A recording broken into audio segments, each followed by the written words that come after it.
Mà chụp điệp xua bởi mật ở kia bởi mật đã tới cả computerធ្វើការប្រើប្រាស់គេងរដ្ឋបាលទូទៅ Microsoft Word Excel PowerPoint បាទ Photoshop អីធម្មតាបងប្អូនណាគឺខ្ញុំមានកុំព្យូទ័រមួយគ្រាប់នេះដើម្បីណែនាំបងប្អូនអរគ្នាបាទប្រិយមិត្តអរគ្នាបាទនេះគឺជា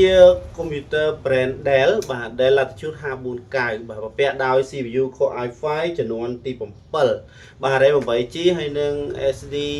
256G បងយកធ្វើការងារកាលឡើយគឺរលូនតែម្ដងអេក្រង់14អ៊ីងបាទស្ដើងស្អាតបងប្អូនណាបាទហើយសម្រាប់ port យើងមាន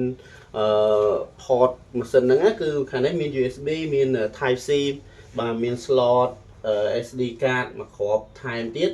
ហើយនឹងខាងក្រោយវិញមាន charger មាន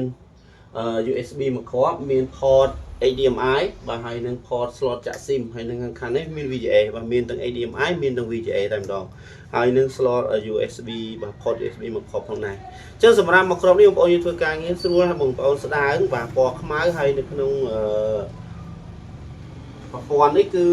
បំពាក់ដោយ Windows license ស្រេចពីក្រុមហ៊ុនអញ្ចឹងបងប្អូនអត់ពិបាកទៅរកណាកាំង Windows ពាក់ព័ន្ធជាមួយនឹង license ទិញ license អីមិនបាច់ទេគឺម៉ាស៊ីននេះមាន license ស្រាប់តែម្ដងបងយើងធ្វើការប្រើគឺធានា hardware ជូនបងប្អូនមួយខែពេញហើយនឹង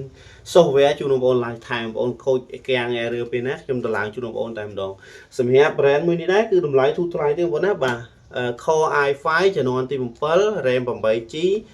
SD 256G លក់បងប្អូនតែ$240បាទ$240បងប្អូនណាបងប្អូនយើងធ្វើការប្រើប្រាស់រលូនតែម្ដងបាទអញ្ចឹងសម្រាប់បងប្អូនអាចតាក់ទងតាមលេខ Telegram បងប្អូនឃើញនៅលើវីដេអូនេះស្រាប់បាទអរគុណបាយបាយ